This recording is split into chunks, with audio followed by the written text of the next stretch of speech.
دیکھیں ہمیں رسول اللہ صلی اللہ علیہ وسلم کی جو صحیح حدیث سے ملتا ہے وہ اتنی بات ملتی ہے کہ آپ صلی اللہ علیہ وسلم ہی کے نسب میں حضرت مہدی ہوں گے، ان کا نام آپ صلی اللہ علیہ وسلم کے نام جیسا ہوگا، قریش میں سے ہوں گے، اور جس دور میں آئیں گے وہ حضرت عیسیٰ علیہ السلام بھی انہی کے بعد فوراً نازل ہوں گے، اس دجال بھی اسی وقت ظاہر ہوگا۔ یہ تینوں چیزیں ایک ہی وقت پہ ہوں گی، دجال، حضرت عیسیٰ علیہ السلام اور حضرت مہدی۔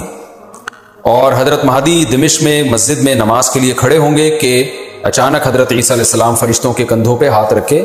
دمشق کے مینار پہ اتریں گے، پھر وہاں سے سیڑھیوں سے نیچے آئیں گے کیونکہ دارالاسباب میں داخل ہو چکے ہیں۔ حضرت مہدی ان سے کہیں گے کہ آپ نماز پڑھائیں، وہ انکار کریں گے۔ حضرت مہدی کی اقتداء میں حضرت عیسیٰ علیہ السلام نماز پڑھیں گے اور پھر دونوں کی اقتداء میں جہاد ہوگا۔ تو مجاہدین کے امام ہوں گے حضرت مہدی۔ اتنی بات ہمیں معلوم ہوتی ہے، چند باتیں اور ہیں روایات میں جو ملتی ہیں۔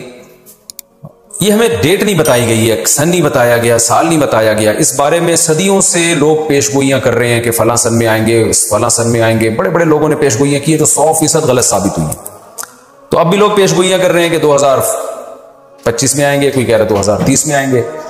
تو گورنمنٹ کی طرف سے کوئی پابندی نہیں ہے، کوئی بھی کچھ بھی کہہ سکتا ہے۔ نبی صلی اللہ علیہ وسلم نے اس کو مبہم رکھا ہے، صحابہ نے مبہم رکھا، نہ صحابہ نے نبی سے تاریخ پوچھی، نہ مہینہ پوچھا، اور نہ نبی نے بتایا۔ اور ایسی چیزوں میں اسلام اس کو مجمل ہی رکھتا ہے، کیونکہ وہ مہینہ آتا اور اس مہینے میں کوئی بھی اٹھ کے مہدی کا دعویٰ کر دیتا تو کنفیوژن پیدا ہو جاتی نا۔ اس لیے ہمیں اس پر مبہم ایمان ضروری ہے، مجمل ایمان ضروری ہے۔ مبہم تو نہیں کہیں گے، مجمل کا مطلب تفصیل ہمیں معلوم نہیں ہے،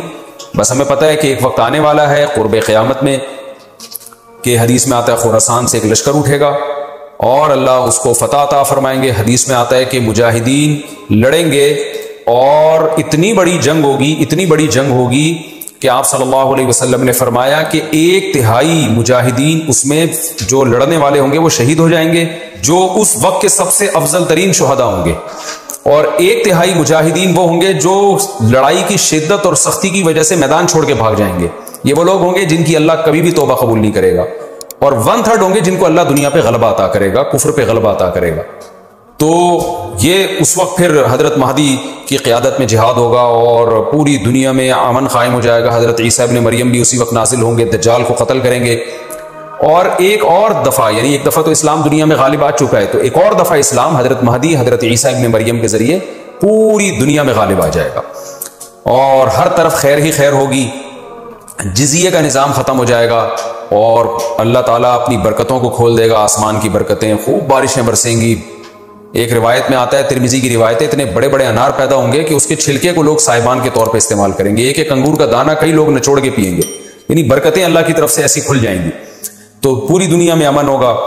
تو یہ جو نبی صلی اللہ علیہ وسلم کی جو بعثت تھی نا آپ صلی اللہ علیہ وسلم کی، وہ کیا تھی؟ قرآن میں آتا ہے لِيُظْهِرَهُ عَلَى الدِّينِ كُلِّهِ، آپ صلی اللہ علیہ وسلم کو دنیا میں اس لیے بھیجا گیا تاکہ آپ دین کو پوری دنیا میں غالب کر دیں۔ تو ایک دفعہ تو یہ بنو امیہ کے دور میں، اور بنو عباس، اور پھر خلافت عثمانیہ،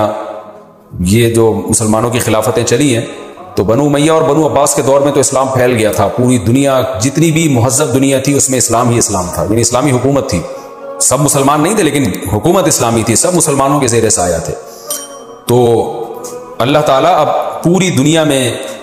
کیفیت کے لحاظ سے، کمیت کے لحاظ سے، کوانٹٹی کوالٹی دونوں لحاظ سے اسلام کو دنیا میں غالب کرے گا۔ اس کے لیے اللہ نے حضرت مہدی اور حضرت عیسیٰ ابن مریم کا انتخاب کیا ہے، اتنا ہمارا ایمان ہے۔ اب کیا ہوتا ہے کہ ہر تھوڑے دن میں کوئی مہدی اٹھ کے دعویٰ شروع کر دیتا ہے، اور تو امام مہدی سب سے پہلی بات یہ مجاہد ہوں گے، بڑی اہم ترین بات یہ، اور انہی کے فوراً انہی کے دور میں حضرت عیسیٰ ابن مریم بھی نازل ہوں گے، تو اور دجال بھی ظاہر ہوگا۔ تو اس لیے یہ تینوں چیزیں ایک ساتھ ہیں، اس لیے ان کو پہچاننے میں اہل اسلام کو دشواری نہیں ہوگی۔ حضرت مہدی کو تو لوگ خود تلاش کریں گے، ان کی علامتوں میں سے یہ بھی ہے، وہ دعویٰ نہیں کریں گے، لوگ اہل اللہ بزرگان دین علماء ان کو خود تلاش کریں گے۔ آج لوگ خود دعویٰ کر رہے ہوتے ہیں حضرت مہدی ہیں، میں حضرت مہدی ہوں، تو وہ دعویٰ جو کرے گا اس کا مطلب وہ تو ہو ہی نہیں سکتا۔ تو اس لیے ہمیں اس ٹاپک کو ختم کر دینا چاہیے، اس سینس میں ختم کر دینا چاہیے کہ جو دعوے کر رہے ہیں نا کہ کل آ رہے ہیں، پرسوں آ رہے ہیں، فلاں سن میں آ رہے ہیں، اس سینس میں اس ٹاپک کو ہمیں ختم کر دینا چاہیے۔ ہاں جتنا احادیث میں ہے اس کو بیان کرنا چاہیے۔